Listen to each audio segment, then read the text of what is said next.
जो 99% LED TV में problem आती है वो इसी की ही होती है। आप मान के चलिए, आप कितने भी यदि रिपेयरिंग वाले बंदे के पास में जाके बैठ के भी देखते हैं तो सबसे पहले वो यही चेक करता है कि आपकी एलईडी टीवी में बैक लाइट आ रही, तो स्ट्रिप लाइटें निकाल के, ये बैक लाइट निकाल के इनको ही चेक करेगा कि ये खराब है या नहीं है। उसके बाद में आगे का प्रोसेसिंग होता है। तो ये मान के चलिए यदि इसमें आपकी खराबी हुई है तो 1000 रुपये से ज़्यादा आपका खर्चा नहीं आता। और इसमें यदि और फॉल्ट होता है तो अलग बात है, बाकी इनमें यदि कोई इशू आता है तो इससे ऊपर का कोई खर्चा नहीं आता। और यदि इनको ही आप रिपेयर करवाना चाहते हो कि अलग अलग ये मतलब एक एक स्ट्रिप लाइट आप चेंज करवाना चाहते हो तो वो डिपेंड करता है रिपेयरिंग वाले बंदे के ऊपर। वो आपका जानकार है, यदि वो आपको सही कर देता है, या यदि छोटा दुकानदार है या फिर छोटा रिपेयरिंग वाला बंदा है तो वो एक एक निकाल के एक एक भी सही कर सकता है। इसकी ज़्यादा कॉस्टिंग नहीं आती, 50 रुपये का एक आता है ये।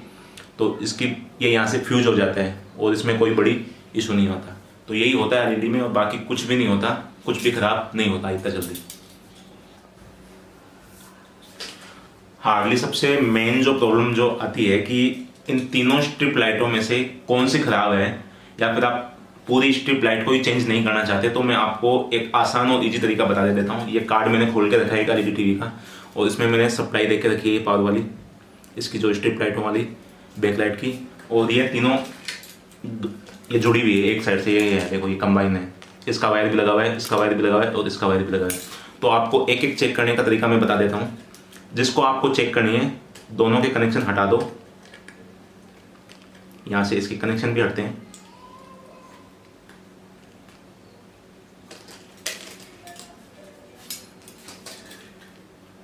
ये आपने चेक कर ली, इसको साइड में रख सकते हो। तीनों को यदि आपको एक साथ चेक नहीं करना है, और इसमें डायरेक्ट यहाँ पे सप्लाई देके आप प्लग से ऑन कर सकते हो। ऑन करने के बाद में उसमें एलईडी में फिट नहीं करना आपको। दूसरी ये है, इसको भी यहाँ से निकाल लो, काफ़ी इजी होता है निकालने के लिए। तो आप घर पे ही चेक कर सकते हो कि कौन सी आपकी स्ट्रिप लाइट खराब है, कौन सी नहीं है। तो ये दूसरी निकाल ली, अब ये रही थर्ड। ऐसे एक एक करके आप तीनों लाइटों को चेक कर सकते हो और देख सकते हो कि कौन सी खराब है, कौन सी खराब नहीं है। हेलो गाइस, स्वागत है आप सभी का मेरे यूट्यूब चैनल के ऊपर। तो मैं हार्डली, मेरे पास जितने भी फ़ोन आते हैं रिपेयरिंग के लिए, मेरा वैसे रिपेयरिंग का काम नहीं है, ये सिर्फ मैं इन्फॉर्मेशन वीडियो डालता हूँ आपके लिए। बट जितने भी मेरे पास में इन्फॉर्मेशन के कॉल आते हैं कि सर हमारी एलईडी बंद हो चुकी है, या फिर उसमें बैक लाइट या फिर नीचे लाइट आ रही रेड, और उससे आगे कुछ भी नहीं चलता, 99% ही फ़ोन आते हैं, या फिर बाकी फूट जाती है एलईडी तो उसका फ़ोन आता है। तो मैं आज उसका आपको सॉल्यूशन बताता हूँ कि क्या होता है और क्यों आपसे दुकानदार जो रिपेयरिंग वाले होते हैं जो आपसे इतने पैसे ऐंठते हैं, जो ठगते हैं। तो मैं दिखा देता हूँ आपको कि सारी एलईडी टीवियों में ये स्ट्रिप लाइटें होती है, बैक लाइट जो जिसको अपन बोलते हैं। तो ये स्ट्रिप लाइटें होती है, ये अलग अलग रेंज की और अलग अलग टीवियों में अलग अलग डलती है। 24 इंच में, 32 इंच में, 40 इंच में, सब में इनकी साइज अलग आती है और इनकी कॉस्ट भी अलग आती है। तो यही होता है सब कुछ इनका खेल कि यदि आपकी एलईडी टीवी में बैक लाइट चली जाए तो इनका कितना खर्चा आता है। तो हार्डली 99% इशू ये होता है कि सारे टीवियों में जब पावर सॉकेट या फिर आपकी पावर सप्लाई ज़्यादा आती है तो ये सप्लाई ज़्यादा जाने से ये आपकी स्ट्रिप लाइटें चली जाती है। और पावर सप्लाई इसकी मेन जो पावर सप्लाई होती है वो खेल ये होता है, कार्ड होता है, ये टीवी का जो कार्ड होता है ये वाला होता है। इसमें यहाँ पे स्ट्रिप लाइटों का जो सॉकेट दिया होता है वहाँ से ये शॉर्ट हो जाती है ये। तो एक्चुअली होता क्या है कि जब अपन टीवी ऑन करते हैं या फिर कई बार अपन टीवी ऑन छोड़ देते हैं, रिमोट से ही उसका सेंसर ऑफ करके अपन चले जाते हैं, तो उसमें ये होता है कि जब लाइट का कंजप्शन ज़्यादा या कम आता है तो उससे सबसे पहले बोर्ड में पावर सप्लाई जाती है। बोर्ड में पावर सप्लाई जाने के बाद में सीधी बैक लाइट पे जाती है, बैक लाइट ऑन होती है। उसके बाद में आपकी जो पैनल होता है, स्क्रीन होता है, उस पर आपका डिस्प्ले आता है। तो सबसे पहले बोर्ड से होते हुए यदि इसमें सप्लाई ज़्यादा आती है तो डायरेक्ट इसका कनेक्शन इसी से ही उड़ जाता है और ये स्ट्रिप लाइटें जो होती है ये फ्यूज हो जाती है। ये भी ख़राब नहीं होती। आपने नॉर्मली यदि रिपेयरिंग में कभी नहीं देखा होगा तो काफ़ी यूट्यूब में दिखाया गया है कि इनमें स्ट्रिप लाइटें ये जो होती है ये फ्यूज हो जाती है। ये भी यदि आप चेंज करना चाहो तो ये भी चेंज हो जाती है। एक जो आता है ये 50 रुपये की आती है, तो आप रिपेयरिंग वाले को ये भी चेंज करा सकते हो, या फिर बाकी आप इसका जो पूरा सेट होता है ये भी आप नया लगवा सकते हो।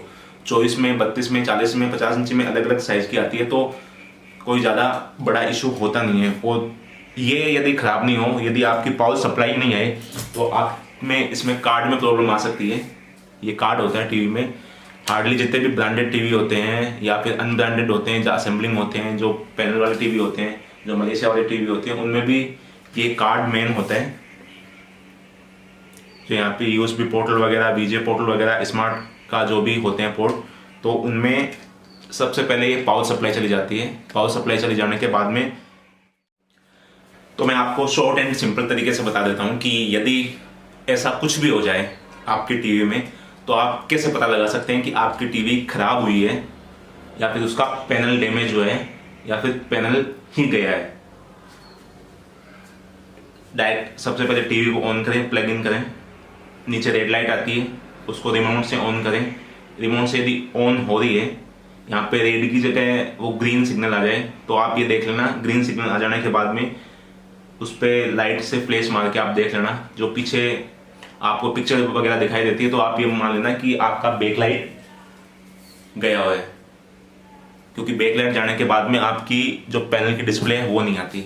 और दूसरी चीज़ ये होती है कि यदि पावर सप्लाई ही नहीं आती, कार्ड में जो पावर सप्लाई यहाँ से लगती है, तो जो सप्लाई वाला केबल है वो भी खराब हो सकता है। ये नहीं होता कि पूरी एलईडी खराब हो जाती है, कभी कभार नहीं होता ऐसा कुछ भी। थर्ड चीज़ मैं आपको लाइव चला के दिखा देता हूँ कि क्या होता है, आप उस टाइप से आप चेक कर सकते हो। ये मैं आपको लाइव दिखा देता हूँ, देखो एक बार, कि आपके पास कोई सा भी ब्रांडेड, अनब्रांडेड, XYZ कोई सा भी टीवी हो आपके पास में, कोई फर्क नहीं पड़ता उसमें कि आपका कौन से ब्रांड का टीवी है। मेन प्रॉब्लम उसमें ये होती है कि इसमें इशू क्या आ रहा है। यदि रेड लाइट जल रही है, उसके बाद में आपके रिमोट से ऑन नहीं हो रहा है, ऑन हो जाने के बाद में भी यदि उसमें आप देखते हो कि नीचे ग्रीन आ गया सिग्नल, तो ये 3 लाइटें होती है, स्ट्रिप लाइट है। ये 32 इंच का मैं बता रहा हूँ आपको एग्जांपल देके, अलग अलग साइज के अकॉर्डिंग अलग अलग ये होती है। ये तीनों ऐसे लगी हुई होती है स्ट्रिप लाइटें, तो ये फ्यूज हो जाती है। ये फ्यूज हो जाने के बाद में इसका हार्डली अप्रोक्स 32 इंच टीवी की स्ट्रिप लाइटें आप लगाओगे तो 600 रुपये की आती है। ये कोई ज़्यादा बड़ी बात नहीं, और 200 रुपये जो लेबर चार्ज होता है वो लगाने का लेता है, कोई इतना बड़ा इशू नहीं होता। और बाकी यदि ये यहाँ पे रेड लाइट भी नहीं आई, मैं बता देता हूँ, ये रेड लाइट भी नहीं आई, तो आप पीछे जो ये होते हैं कार्ड सप्लाई, तो आप इसको घर पे भी आराम से ठीक कर सकते हो। जो पावर सप्लाई होती है ये, इसको खोलने के बाद में मैं दिखा देता हूँ कि किस टाइप से ये सप्लाई होती है पावर। ये रहा इसका कार्ड, ये लगा होता है इसे, लाइव दिखाई देता हूँ मैं आपको।